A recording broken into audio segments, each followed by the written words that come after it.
कहा उसी वेला में आगे मैं आपके लिए संबोधन के लिए आशु जी सर को आमंत्रित करना चाहूंगा। आशु जी सर आए और अपना वक्तव्य आपके सामने प्रस्तुत करें।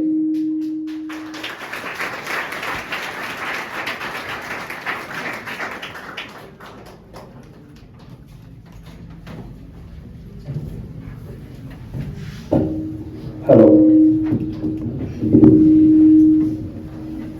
नमस्कार। कैसे हो सारे? अच्छे हो? ऐसा तो नहीं लग रहा कि बोर हो रहे हैं? पक्का? कितने घंटे बैठे रह सकते हो? फिर उस हिसाब से बात करें, भाई कितने घंटे बैठे रह सकते हो? धन्यवाद करता हूँ सबसे पहले गुरु कृपा क्लासेस का कि जिन्होंने मुझे यहाँ बुलाया और अच्छा लगा कि आप लोगों से मिलने का एक मौका मिला। मेरा सपना, मेरी ख्वाहिश, मेरे अरमान तुझसे है।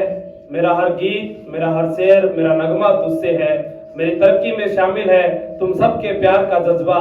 ऐ मेरे शहर चोमू की मिट्टी, मेरी पहचान तुझसे है।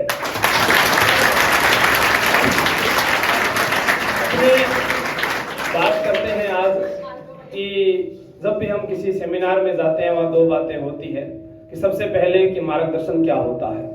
मैं अपने जीवन में ये मानता हूं कि मार्गदर्शन वही है जो हम घर से लेकर निकलते हैं, उसके अलावा इस दुनिया में कोई मार्गदर्शन नहीं है। आप लोग जब स्कूल जाते थे तब आपने देखा होगा कि वहां पर एक ब्लैक बोर्ड हुआ करता था, देखा था कभी बचपन में? और एक अध्यापक आता था, वो सफेद चौक से लिखाया करता था।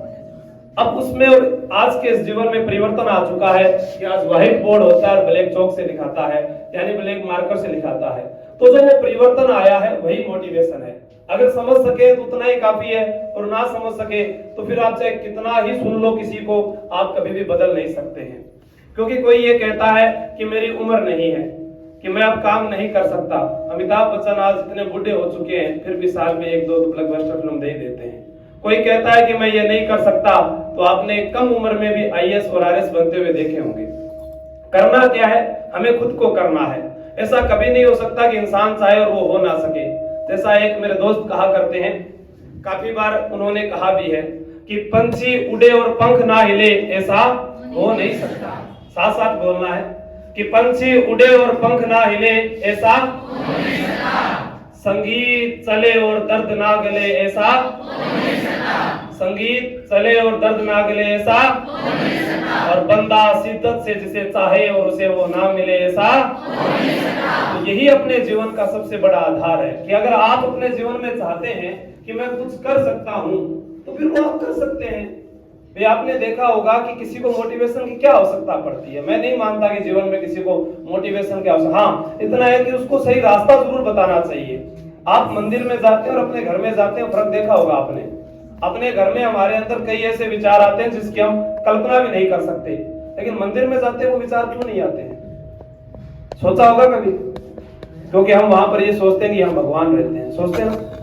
और अपने आप अपना मन जो है वो शांत हो जाता है। वहां सिर्फ हमारे जो है यही आता है, भगवान हमें नौकरी दो, भगवान घर में सुख शांति रखो, माता पिता का ख्याल रखो, रोग मुक्त से दूर रखो, ये ख्याल आते हैं। लेकिन हम किसी और जगह जाते हैं, वहां पर हमें, जैसे आज आप यहाँ चोमू में पढ़ने के लिए आए, कोई अध्यापक पढ़ा रहा है, आपका मन लग रहा है, दृश्यम 2 आ गई है, क्या इस बार अजय देवगन पकड़ा जाएगा? नहीं, इस बार भी नहीं पकड़ा जाएगा। ठीक है, मैच चल रहा है, इंडिया और न्यूजीलैंड का स्कोर क्या हुआ है, हमारे मन में दूसरे विचार क्यों आ रहे हैं? कारण यही है कि हम उस चीज को शिद्दत से नहीं सोच पा रहे हैं। ये बात क्यों रही है? हेलो, भाई शिद्दत से हम नहीं सोच पा रहे। आवाज आ रही है? सीधा मैं बोल रहा हूँ। तो हम सोच नहीं पाते हैं। कारण यही होता है कि हम किसी चीज को करने की अपेक्षा तो रख रहे हैं, हम करेंगे, लेकिन उसको कर नहीं पा रहे हैं। आप में से ऐसे कौन से विद्यार्थी हैं जिन्होंने पहले अभी वन रक्षक का जो एग्जाम है वो दिया है? हाथ ऊपर करना एक बार। सिर्फ 3-4 ऐसे कौन से हैं जो सिर्फ पहली बार ही तैयारी कर रहे हैं और पहली बार ही एग्जाम देंगे? वो हाथ ऊपर करो। जो पहली बार ही तैयारी कर रहे हैं वो भी 5 साथी हैं। इसका मतलब कि सबने 1-2 बार एग्जाम तो दिया हुआ है, कंपटीशन तो दिया है ना। अब आपको ये तो पता चल गया होगा कि आपके साथ वाला अगर कोई नौकरी लगा है तो इसका मतलब उसने मेहनत तो की होगी। तो इसका ये भी हमारे पास सार्थक एक अर्थ निकलता है कि सफलता के लिए कोई शॉर्टकट नहीं है, मेहनत तो करनी पड़ेगी। अगर आप आगे हैं, कोचिंग में क्या करें, घर का एक मारवाड़ी बात बोले रहा है कि ओखली में सिर दे दियो फिर मुसलू के डरनो है। तो आप इस जंजाल में फंस ही सके तो इसमें दो ही चीज मिलेगी आपको, या तो आप पहली बार में नौकरी लग जाओ तो इस चक्रव्यूह से बाहर निकल जाओगे, नहीं तो इसमें इतनी बदनामी होगी जिसकी आप कल्पना भी नहीं करोगे। आप यहाँ पर क्या करें, पढ़ने के लिए आए, पढ़ने के लिए आप आए, आप अपने गांव में गए, फेल हो गए, क्या कर रहे, तैयारी कर रहे हो, कितने दिन तक कहते रहोगे तैयारी कर रहा हूँ, कितने दिन तक समझाओगे खुद को कि मैं तैयारी कर रहा हूँ। ऐसे बहुत सारे मैसेज आते हैं जो कहते हैं कि सर इस बार मैं 1 नंबर से रह गया, मैं 2 नंबर से रह गया। क्यों रह गया, कहीं जो कमी थी उसमें सुधार किया? आप लोगों को मैं इतना गारंटी से कहता हूं कि जितना यहाँ पर अध्यापकों ने आपको पढ़ाया है ना, आपने उन किताबों को भी सही ढंग से नहीं पढ़ा। ये 100% मैं गारंटी से कहता हूं। क्यों? क्योंकि आप यहाँ विश्वास ही नहीं करते हो। आप विश्वास क्या करते हो, आपको कोई आकर बोलेगा यार उस टीचर की किताब अच्छी आ रही है, चलो लिया, उसको लेकर आते हो, 4-5 दिन उसको पढ़ने पढ़ते हो। यार आप पढ़ना समझ लो कौन यार, लैंग्वेज बहुत हार्ड है, उसको फिर रख देते हो। फिर दोबारा क्या करते हो, फिर कोई नाम सुनते हो, फिर उसकी किताब ले आते हो। अरे किताबें लाने से याद होती तो फिर दुकानदार आज तक तो आईएएस बन जाता, उसके पास तो बहुत सारी किताबें थी। और कई हमको आकर ये कहेंगे कि नहीं नहीं नहीं नहीं किताब होनी चाहिए, ये वाली भी होनी चाहिए, वो भी होनी चाहिए। आपके पास जो भी नोट्स यहाँ से लिखवाया जाता है उससे बेहतर कुछ नहीं होता है। क्यों नहीं होता है? क्योंकि जो अध्यापक यहाँ पढ़ाता है वो खुद 10 किताब पढ़कर ही तो आपको पढ़ा रहा है, तो आपको फिर अलग अलग किताबों की आवश्यकता कहाँ पड़ गई? मान लीजिए कि कोई चीज है, मैं आपको यहाँ बताऊं, मैं आप अपना ये हाथ उठाओ, सारे उठाओ, जिंदा हो ना, ठीक है, ये हाथ उठाओ, इसको देखो ऐसे, आप बोलोगे मुझे तो पूरा सब कुछ याद है, बोलो मुझे तो सब कुछ याद है। अब याद है, ये पूरा दिल्ली याद करवाता है आपको, आज पूरा दिल्ली। ये अंगूठा हम सबका गुलाम हो गया, अंगूठा हम सबका क्या हो गया? तो ये कौन सा वंश हो गया? दिल्ली सल्तनत का। बैठे बैठे ऐसे सोचते रहते हैं ख्यालों में, खुजली नहीं खिलजी है, खुजली नहीं खिलजी है। ये कौन सा वंश हो गया? ऐसे तीसरा तैसे तुगलक, ये कौन सा वंश हो गया? ये उंगली सबका साथ देती है, सैयद वंश, कौन सा वंश हो गया? ये लोधी वंश। ये दिल्ली सल्तनत में 5 ही राजवंश हुए हैं। अब आप इसको किताब में याद रखो या अपने हाथ में याद रखो, ये डिपेंड आप पर करता है। तो ये तो आपके पास है, ये कोई चीज है। मैं आपको ये कहूं कि आप यहाँ खड़े हो, मैं आपको इसी आपके शरीर पर वो बातें बता सकता हूँ जो कभी भूल ही नहीं सकते आप। जैसे मैं आपको कहूं कि मारवाड़, आपने इतिहास नाम सुना होगा, राठौड़ वंश, उसमें एक राजा आता है तख्त सिंह। क्या नाम आता है? आप ये कहो कि ये तख्त सिंह है। कौन है ये तख्त सिंह है। ये किसी का भी साथ नहीं देता, मतलब कि 1857 की क्रांति में सिर्फ अंग्रेजों का साथ देता है। जब भी खाना खाने लगो, अरे तख्त सिंह अंग्रेजों का साथ दिया तुमने, अंग्रेज को साथ दिया, याद हो गया। अब आप उसको अगर याद रखोगे कि इसको हमने पढ़ना है, फिर आप पढ़ोगे कि मारवाड़ में कंपनी का प्रभाव कब दिखाई देता है। कंपनी अंग्रेजों को बोलते हैं, तो ये राजा कौन सा है, किसका साथ देता है, कब देता है? तो कंपनी का प्रभाव भी कब आएगा? इसी के समय जॉन लुडलो जो थे वो आए थे, बस याद हो गया। आपको और क्या पढ़ना था? यही तो पढ़ना था उसके अंदर। अगर मैं कहूं कि ये राजा हनुमंत सिंह है, कौन सा राजा है? ये पाकिस्तान जा रहा है। कहां जा रहा है? हनुमंत तो उड़ रहा है, हनुमंत तो कहां जा रहा है? एकीकरण के समय जोधपुर के राजा जो अपनी रियासत को पाकिस्तान में मिलाना चाहते थे, आपके हाथ में ही है। कौन से? हनुमंत सिंह है। तो कोई भी चीज है उसको करने का एक आसान तरीका है कि आप उसको अपने रूप पर लेकर याद करो। जैसे अभी एग्जाम में वन रक्षक में मान सिंह के बारे में प्रश्न पूछे गए और बहुत से ऐसे विद्यार्थी जिनको नहीं आते। मैं एक बात कहूं कि आप सबका नाम मान सिंह है। क्या नाम है? तो यहाँ बैठे बैठे आपको याद करवा सकता हूँ। बोलिए आप सभी का नाम क्या है? मान सिंह है। आपको गोद ले लिया अकबर ने। किसने गोद ले लिया? उसने आपको 7,000 रुपए दिए। कितने रुपए दिए? आप पर सबसे ज्यादा विश्वास किया। क्या किया? और आपको कहा कि हल्दी घाटी कोचिंग चले जाओ। कहाँ चले जाओ? वहां पर महाराणा प्रताप पढ़ाते हैं। कौन पढ़ाते हैं? 18 जून से एडमिशन स्टार्ट है। कब से स्टार्ट है? पहली क्लास लगेगी 21 जून को। कब लगेगी? पहले टीचर है गोपीनाथ शर्मा। कौन से टीचर है? दोबारा बोलिए इसी चीज को। आप सभी का नाम क्या है? गोद किसने लिया था? कितने रुपए? सबसे ज्यादा क्या किया था? किस कोचिंग में भेजा था? कौन पढ़ाते थे? कितनी तारीख से एडमिशन है? पहली क्लास 21 जून। कौन लेंगे? अब वो युद्ध में अनिर्णायक युद्ध कहा जाता है। वो युद्ध में क्या रहेंगे, ऐसे मतलब कि जीता नहीं गया ना, अनिर्णायक युद्ध हो गया। तो वो वापस आए, उसकी मनसबदारी छीन ली। क्या छीन ली? सूबेदारी दे दी। क्या दे दी? 4 जगह की। कहाँ की दे दी? बोलो, बंगाल, बिहार, उड़ीसा, काबुल। बोलो, बंगाल, बिहार, उड़ीसा, काबुल। अब ऐसे वो सोच रहा है कि मैं काम सारे किसके लिए कर रहा हूँ? अकबर के लिए कर रहा हूँ। किसके लिए कर रहा हूँ? अब मुझे मेरे लिए काम करने हैं। किसके लिए काम करने हैं? मेरे लिए। तो उसने 2 मंदिर बनवा दिए। कितने मंदिर बनवा दिए? एक शिला देवी की मूर्ति लेकर आया, एक वृंदावन में गोविंद देव जी का मंदिर बनवाया। किसका मंदिर बनवाया? उनकी पत्नी ने बनवाया, कनकावती ने जगत शिरोमणि। कौन सा बनाया? 2 कला लेकर आया, ब्लू पोट्री और उसके साथ में मीनाकारी। ब्लू पोट्री और 2 ही महल बनवा दिए, आमेर के महल और बैराट में पंचमहला। क्या बनाए? आमेर के महल और बैराट में पंचमहला। उसके बाद उसकी मृत्यु हो गई। अब बताओ कितना समय लगा आपको याद होने में? समय कितना लगा? अब आप अगर इसी चीज को कहो कि सर मुझे समझ में नहीं आता है, मुझे मोटिवेशन की जरूरत है, इसमें किस चीज की मोटिवेशन की जरूरत है? यहाँ सभी अध्यापक बैठे, मैंने कोई मोटिवेशन नहीं दिया अभी तक। क्या मैंने मोटिवेशन दिया सर? मैंने तो ये कहा है कि जो भी कार्य करो अपने ऊपर करो। आप घर से निकलते हो, क्यों निकलते हो घर से? कोचिंग किस लिए आए थे आप? उसमें एक बच्चों का सवाल होता है, सर मैं कोचिंग पढ़ने के लिए आया था। पढ़ने के लिए आप 8वीं में भी जाते थे, 7वीं में भी जाते थे, ट्यूशन भी जाते थे, तो फिर जिंदगी भर पढ़ाई चलती है, 50 साल 60 साल जब तक जिंदा हो। पढ़ाई कभी खत्म हुई है क्या? पढ़ते रहो, किसने रोका है? कोचिंग में पढ़ लो, घर पर पढ़ लो, धर्मशाला में पढ़ लो, कहीं पर जाकर पढ़ लो, कोई रोक सकता है आपको? और हमारा उद्देश्य क्या है? जब इस संस्थान में आप आ गए कि हमने यहाँ गुरु कृपा में एडमिशन ले लिया, तो आपका लक्ष्य है कि होना चाहिए कि मैं जब जाऊं तब यहाँ से मेरे पास में नौकरी होनी चाहिए, तब तक मैं छोड़ूंगा नहीं सर आपको। वो होता है विद्यार्थी। विद्यार्थी वो नहीं होता है सर हमने आज ये वाला कोर्स नहीं करवाया, हमने वो नहीं करवाया, मेरा ये कोर्स नहीं हुआ, मेरा वो कोर्स नहीं हुआ। मैं कहता हूँ, जैसे हमको कई बार घर वाले बोलते हैं कि आप रोजाना कहते हो भगवान को याद करते हैं, भगवान को याद करते हैं, किसी दिन भगवान ने याद कर लिया तो लेने के देने पड़ जाएंगे। उसी प्रकार मैं आपको कहता हूँ, आप अध्यापक से बोल देते हैं ये वाला टॉपिक रह गया, वो वाला टॉपिक रह गया। जिस दिन अध्यापक ने सुनना शुरू कर दिया उस दिन आपके मुंह कैसे होते हैं पता है क्या? आज मत सुनो ना, कल सुनाएंगे। आज नहीं सुनना सर, कल सुना देंगे। क्यों?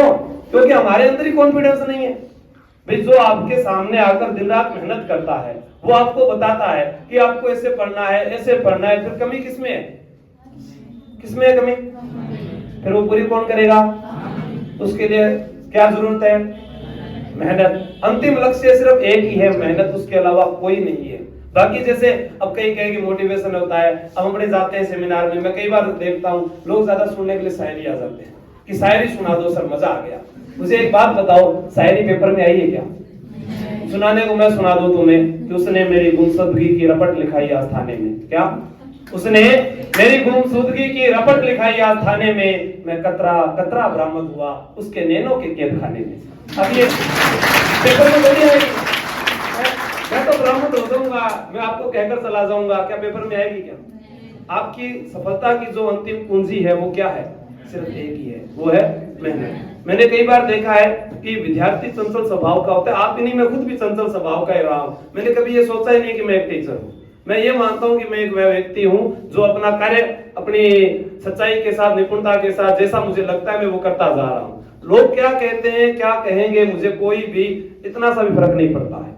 लोग कहते हैं तो पुलिस में लगा हुआ है, नौकरी तेरे से नहीं होती है। मैं नहीं होती है, 7 साल हो गए मेरे को। कोई कहता है कि आप लगे हुए हो, मैं नहीं है। दूसरे कहते हैं आप और तैयारी कर नहीं करते, मैं नहीं करता। पेपर मैंने पास किए, सब इंस्पेक्टर भी क्लियर किया है, फिजिकल देने क्यों नहीं जा रहे, मैं नहीं जा रहा, मेरी मर्जी। तो अब मैं लोगों के कहने को थोड़ी ना चलूंगा, मुझे पता है कि जीवन में मुझे क्या करना है। तो आप लोग जो है किसी दूसरे पर डिपेंड होकर कैसे सोच सकते हैं कि वो आपको सफल कर सकता है? आपको ये तो पता है कि मुझे पढ़ना है, पता है या नहीं पता है? आप सबको ये पता है कि आप किसकी तैयारी कर रहे हैं, पता है या नहीं पता है? तीसरा कारण, आपके पास सिलेबस है या नहीं है, ये आपको पता है या नहीं पता है? आपके मन ने डिसाइड कर लिया कि गुरु कृपा क्लासेस चोमू में है या नहीं है, कर लिया। अब आपका निर्णय क्या है अंतिम? जो यहाँ पढ़ाया जा रहा है उसको पढ़ते रहो, जब तक पढ़ते रहो जब तक आपका सिलेक्शन नहीं होता। लेकिन हमारे भागदौड़ क्या रहेगी? आज यहाँ वो गाना आया था ना, कदे एस फूलते कदे एस फूलते, ठीक है? तो वो तो फिर वही बात है, कभी यहाँ कभी वहां, तब कहां पर आपको नौकरी मिलेगी? ठहराव होना जरूरी है। वो एक कहानी सुनते हैं ना कि एक नदी होती है जो कहती है कि मैं तो बहती रहती हूँ, और एक कुआं होता है वो कहता है कि मैं तो यहीं रहता हूँ। तो पानी तो दोनों जगह ही है। उसने कहा ठहराव में और भटकाव में थोड़ा सा तो अंतर होता होगा। पहाड़ों से निकलने वाली कभी नदी ने आज तक नहीं पूछा कि मेरी मंजिल कहाँ है, वो निरंतर बहती रहती है। तो फिर जब घर से निकलने वाला विद्यार्थी है, उसे किसी से पूछने की क्या आवश्यकता है? आपको लगता है कि आपको पूछने की आवश्यकता है? आप नाबालिग हो क्या? कोई नाबालिग तो नहीं हो ना? सारे बालिग हो? सब रोटी खाते हो ना? बताए क्यों खाते हो? भूख लगा देती तो पता है ना? पढ़ाई क्यों करते हैं? नौकरी लगने के लिए, पता है ना? फिर बताओ किस चीज का मोटिवेशन चाहिए? मैं मोटिवेशन दे सकता हूं, बताओ आप कि मुझे इस चीज के लिए मोटिवेशन चाहिए। मैं कहूं कि वो माला, ये माला मेरे हाथ में है ना? माला हाथ में, अगर मैं इसको कहूं कि जा, वो सर के गले में चली जाएगी क्या? मैं कहूं आपके गले में चली जाएगी क्या? इस माला के लिए मुझे क्या करना पड़ेगा? माला को उठाना पड़ेगा, उठा के सर के गले में डालना पड़ेगा, तभी जाकर माला चल जाएगी। ऐसे माला चल जाएगी क्या? मैं अगर कह दूं बीच में मोटिवेशन चाहिए, चली जाएगी माला? नहीं जा सकती ना। मैं यहाँ से भेजूं, आपके पास नहीं आ सकती। तो मार्गदर्शक बीच में हम क्या हैं? हम जो आपके बीच में हैं, हम आपके मार्गदर्शक ही हैं। हमारे पास में सिर्फ एक ही चीज होनी चाहिए, लक्ष्य। अब हमारे बीच में दो चीजें और आती है। बच्चा क्या कहता है, कई बार ऑफलाइन आता है कि मैं ऑनलाइन पढ़ूं क्या, ऑफलाइन पढ़ूं क्या, कौन सी किताब पढ़ूं क्या? मेरा एक ही कहना है, जो तेरे पास है वो बहुत कुछ है। जो तुम्हारे पास है ना, वो बहुत कुछ है। अगर आप उसको पढ़ो ना तो भी काफी है। मैंने जब YouTube पर पढ़ाना शुरू किया था, कई ऐसे मित्र हैं जिनका RS में भी सिलेक्शन हुआ, सब इंस्पेक्टर तो पुलिस के, तो आपको पता ही है, जानते हो तो लाइन ही लगा रखी है राजस्थान में।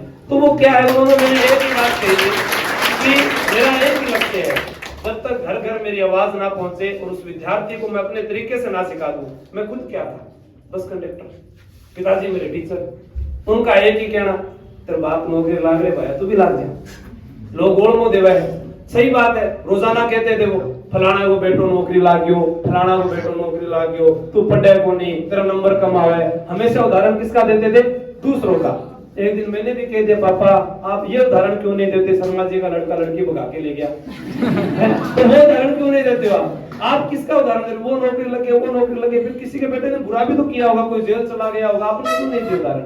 उनका क्या कहना था, बेटा जो सफल हुए हैं कहानी उन्हीं की लिखी जाती है, असफल हुए उसकी लिखी गई है क्या? तो फिर आपको क्या चाहिए कि आपको किसी को देख के कोई ये कहे कि मैं उसको देखकर सीखूंगा? आपके समूह में सभी प्रकार के अधिकारी मिलेंगे, आपको RS भी मिलेंगे, टीचर भी मिलेंगे, डॉक्टर भी मिलेंगे, पुलिस में भी मिलेंगे, वकील भी मिलेंगे। क्या देखकर सीख नहीं सकते? आपने, मैं गारंटी से कहता हूं, अनुभव बोलता है, आपने कभी भी अपने सरकारी स्कूल के अध्यापक से जाकर ये नहीं पूछा कि आपका चयन कैसे हुआ। ये मैं लिख कर बोल रहा हूं। आप कभी भी जाकर चोमू के थाने में जाकर सब इंस्पेक्टर या SHO जो 3 स्टार है उनसे जाकर कभी नहीं पूछा कि सर आप कैसे बने थे, क्योंकि आपकी हिम्मत ही नहीं है, आपके अंदर लालसा ही नहीं है। हमारे अंदर जगाने वाला होना चाहिए ना। अब कोई बच्चा रो रहा है, उसकी माँ जाकर ये थोड़ी ना पूछेगी मुझे मोटिवेशन दीजिए, मैं बच्चे को चुप कैसे कराऊं। सबको पता है कि बच्चा रो रहा है, दूध पिलाना पड़ेगा, वो चुप हो जाएगा। और वही चीज आपको पता है कि हमें राह पर पकड़ना है। एक व्यक्ति आपके साथ में 2 व्यक्ति खड़े कर दिए, एक व्यक्ति को कहा कि जा उस पत्थर को लेके आ, एक को कह दिया तू भी जा। अब एक थोड़ी दूर चला तो धूप बहुत है, तूफान आ रहे हैं, आंधी आ रही है, मैं नहीं लेके आ रहा, और एक जाते जाते गया, जैसे उसने पत्थर उठाया उसे करोड़ों रुपए की संपत्ति मिली। कामयाब कौन सा है? जो आगे बढ़, जिसने मंजिल को आगे बढ़ने का चुना वही तो कामयाब है। तो फिर वही कामयाब होगा। आपने सोचना ही नहीं है। आप घर से निकलते कई बार देखते हैं ना, हमारे परिवार में लोग होते हैं जो, अरे महिलाएं शादी के बाद पढ़ने जाती है, घर वाले क्या कहते हैं, ओ अब पढ़ेगी मैडम, इतना दिन तो पढ़ी को नहीं, अब बीएड करेगी। लोग ताने मारते हैं। यही तो है जो आदमी को आगे बढ़ाते हैं। आपको आगे किसने बढ़ाया है? आज यहाँ पर आप आए हैं तो किसी को देखकर ही तो आए होंगे, आपका विश्वास तो होगा। तो मेरा एक ही कहना है, जो आपके सामने जो गुरुजन खड़ा होता है वही आपके लिए सब कुछ है, उसके अलावा कुछ भी नहीं है। अगर वो ये कह दे कि इस किताब को बैठकर पी जा, इस नोट्स को बैठकर पी जा, इस चीज को लेकर तू याद कर ले, मैं कह रहा हूं आपका सिलेक्शन होगा। और अगर आपने उसकी बात ना मानकर आपने दूसरा एक रहने गड़ा मामा को भांजो भूखो ही रिया करे, अपने मारवाड़ी में बोलते हैं ना, ब्याज कहते वो भी मेरो मामो लागे है, वो भी मेरो मामो लागे है, लास्ट में के बात कौन भरना आसी ना, वो टिक्का के सारा ही मामा आसी, उनसे ही को नहीं आवे। तो फिर बात वही चीज आपके लिए है। जब यहाँ पर जो खड़ा हो रहा है, जिसके लिए आपने यहाँ फीस जमा कराई है, जिसके लिए आप इतनी दूर से सुबह से लेकर शाम तक आते हो, तो सारी चीजें बस उन्हीं पर डिपेंड कर दो। सर मेरे से सुनिए, मैं पढ़ता था तो मैं कैसे पढ़ता था, बस में जा रहे थे तो ड्राइवर बैठा होता था, मैं उसको क्या बोलता था, पृथ्वी गोल है। वो क्या भाई साहब यार मेरी गाड़ी बढ़ा दे, वो मैं उससे बोलने लग जाता था। रास्ते से जाता था, कोई भी मिल जाता था, उसको बोलता था अकबर 2 बार आया था, 2 बार आया था। अकबर याद हो गया, अगला कंफ्यूज हो गया, अकबर 2 बार आया था, 2 बार आया था, याद कैसे हो सकता है? मैंने कहा कैसे हो सकता है, जैसे आपको बताया कि ये राजा कौन सा है, ये राजा कौन सा है, मैं पूरे ऐसे याद करा सकता हूँ, सब राजा ऐसे याद करा सकता हूँ, कल्चर है तो ऐसे याद करा सकता हूँ। आप किसी भी चीज को याद करना चाहो, घर से निकलो बाहर, आपके पास बाइक के नंबर होते हैं, कार के नंबर होते हैं, उनके पीछे नहीं लिखा होता 1527, 1576, याद करो ना आप। हल्दी घाटी का युद्ध याद होगा, खानवा का युद्ध याद होगा, खाना खाओ खानवा का युद्ध, पानी पियो पानीपत का युद्ध, सोने लगो तो फिर तराइन का युद्ध, आपको याद होना चाहिए, रात को नींद में आना चाहिए, बाबर आया था सांगा जा गया, तब जाकर पढ़ाई होती है। सोते तो सारे ही हैं, कौन नहीं सोता, आपके अंदर जुनून होना चाहिए। कहा गया ना कि हो गई पीर पर्वत सी पिघलनी चाहिए, हिमालय से कोई गंगा निकलनी चाहिए, हंगामा खड़ा करना मेरा मकसद नहीं है, हंगामा आगे क्या बोलते हैं बताओ, नहीं पता क्या? हो गई पीर पर्वत सी पिघलनी चाहिए, हिमालय से कोई गंगा निकलनी चाहिए, हंगामा खड़ा करना मेरा मकसद नहीं है, मेरे सीने में ना सही तेरे सीने में सही, ये हो आग कहीं भी पर ये आग जलनी चाहिए, तुम्हें आग जलनी चाहिए। मैं आपको बहुत सी ऐसी बात बता सकता हूँ जो आप अपने जीवन में करते ही नहीं है। कभी भी आपने अपने मोबाइल का वॉलपेपर चेंज नहीं किया होगा, अपनी फोटो लगाते हैं, व्हाट्सएप पर आप स्टेटस लगाते हैं, आप अपने जीवन को बदलिएगा। आपके पास व्हाट्सएप है ना, उसका नाम खरीता रखिए। क्या रखना है? खरीता। अब आपको कि खरीता क्या होता है? खरीता होता है कि एक राजा के द्वारा दूसरे राजा को भेजा गया पत्र। आप व्हाट्सएप पर मैसेज तो करते हैं, और पत्र भी क्या है? संदेश ही तो है। उसका नाम क्या रखना है? आज से जब भी किसी को भेजो तो बोलो मैंने तुझे खरीता भेजा था, पढ़ा क्या? एक प्रश्न याद हुआ कि नहीं हुआ? आपके जीवन में क्या है उसको उठाइए। आप यहाँ पर बैठे हैं, इसे बोलते हैं मिसल। क्या बोलते हैं? ये एक राज दरबार लगा है, राजा महाराजा बैठे हुए हैं, आप बैठे हो, इसे बोलते हैं मिसल। राज दरबार में पंक्तिबद्ध बैठना क्या कहलाता है? मिसल। अब इस चीजों को याद थोड़ी ना किया जाएगा। भी आपने यहाँ पर राज दरबार में आके आप रोजाना क्लास में आकर बैठते हो कि नहीं बैठते हो? उसे क्या बोलते हैं? मिसल।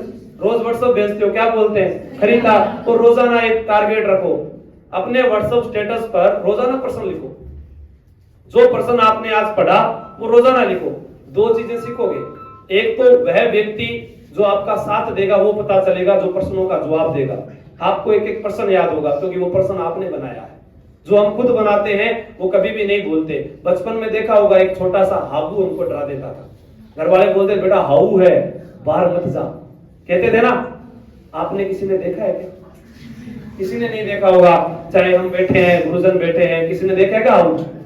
नहीं देखा ना वो तो आज भी हम उसी से डरा रहे हैं। आज भी कोई बच्चा आता क्या कहते? बाहर मत जा, हाऊ है। तो है कहां? देखा है क्या?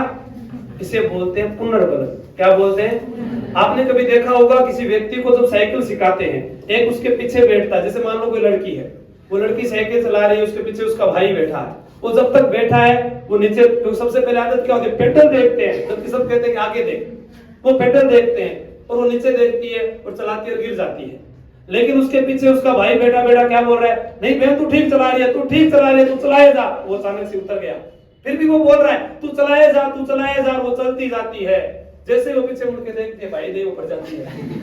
इसे क्या बोलते हैं? पुनर्बलन बोलते हैं। और यही वो चीज है, अगर अध्यापक आपके सामने बैठा है वो आपको ये कह रहा है कि बेटा तू पढ़, तू पढ़, तू पढ़, तू पढ़, तब तक तो आप पढ़ते हो। आपको मैं कहता हूँ क्लास में आते कहते बेटा चुपचाप बैठ जाओ, आपसे चुप नहीं बैठा जाता है। क्यों नहीं बैठा जाता है? हमारे अंदर विचार हो जाते हैं। जब तक विचार आते रहेंगे हम पढ़ नहीं पाएंगे। ठीक है, बस इतना ही कहूंगा लास्ट में कि अगर आपने विश्वास किया है, जिस संस्थान में आप आते हैं उससे बड़ा आपके लिए कोई भी नहीं है। आपके पास जो किताब है, जो बुक है, वही आपकी सबसे बड़ी। अब कोई कहे कि सर मुझे तैयारी करनी है, मुझे बताओ मैं कैसे पढूं? मुझे क्या पता आप कितने बजे उठते हो? मैं बता सकता हूँ क्या? मुझे क्या पता आप कितने घंटे बैठ सकते हो? मुझे क्या पता कि आपको किताब कितनी अच्छी लगती है?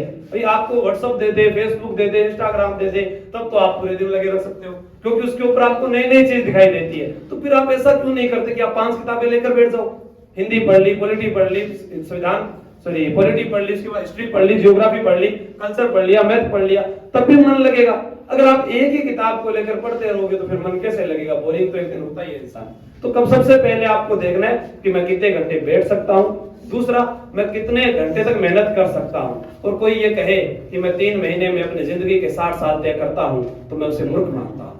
3 महीने कभी भी व्यक्ति के 60 साल तय नहीं करते हैं। कोचिंग आना पड़ेगा, साल या 6 महीने लगातार जिसने प्रवेश लिया है वहां डबल फीस दो चाहे, लेकिन उनको एक ही बात कह दो कि मैं जाऊंगा तब भी जब मैं नौकरी लगूंगा। लेकिन आपका क्या होता है, कोर्स पूरा करा दो सर, कोर्स पूरा हो गया सर मैं चला जाऊं। अरे कोर्स पूरा करने आए थे, नौकरी लगने आए थे, पहले ये तो तय कर लो। हमें ये नहीं पता कि हम आए किस लिए थे। तो आपको जब तक नहीं छोड़ना है, क्या आप कह सकते हैं कि कोई व्यक्ति 3 महीने तैयारी करके नौकरी लग सकता है आज के जमाने में? मुझे नहीं लगता। मेरे पास मैसेज आते हैं 2019 से जुड़ा था सर आपसे, अब जाकर सिलेक्शन हुआ है, 2 बार पास किया था सर, अंतिम मेरिट में रह गया। कुछ ऐसे भी है कि लगभग आपको ये आकर कहेंगे कि सर हम तो बस ऐसे चलते चलते पढ़ते थे, नौकरी लग गई। वो आपको सिर्फ भटका रहे हैं। नौकरी 3-4 महीने की बात नहीं है। 3-4 महीने में समझ भी नहीं आता भी हुआ क्या है। पहली बार जब कोचिंग करते हैं तब हम समझते हैं कि क्या ए है क्या आ है, दूसरी बार हम समझते हैं कि इनमें से शुद्ध किस प्रकार से बोलना है, और तीसरी प्रकार हम उसका टेस्ट देते हैं। कई विद्यार्थी पेपर देते रहते हैं, वो अपना आकलन नहीं करते। आप घर पे जाओ, अपनी मम्मी को बताओ, जो यहाँ पर आपको अध्यापक ने पढ़ाया है कि मुझे बताया है कि मेरा नाम प्रताप सिंह है, मम्मी देख मैंने हवा महल बना दिया, देख आवाज आ रही है इधर से, हवा महल बना दिया ना। जाकर बताओ अपने पापा को, मम्मी को बताओ हवा महल में 5 अक्षर है, 5 मंजिला है। कुछ अपना तरीका अपनाओ, कुछ अध्यापक का अपनाओ। कितने दिनों में सीख जाओगे? 2 महीने के अंदर, 2 महीने के अंदर हर चीज सीख जाओगे। यहाँ से जाते हो, कोई भी आपका दोस्त है, उसका नाम लिख दो राणा सांगा, उसका मैसेज आएगा, अच्छा राणा सांगा, याद आ जाएगा राणा सांगा ने युद्ध किए थे। पेपर में पूछा गया कि नहीं पूछा गया? आप नाम लिख दो, पर आपको नाम क्या लिखना? छोना बाबू, टाइम पास, हलवाई। रात के 12 बजे तो आपकी पढ़ाई स्टार्ट हो रही है, फिर कहां से नौकरी मिलेगी? ठीक है, तो धन्यवाद एक बार पुनः गुरु कृपा क्लासेस का और आप सभी का क्या आपने सुना। सघन वन अंधेरी रात मूक निमंत्रण चलना है, सघन वन अंधेरी रात मूक निमंत्रण चलना है। अरे अभी विश्राम कहाँ, बहुत देर तक चलना है, बहुत देर तक चलना है। धन्यवाद।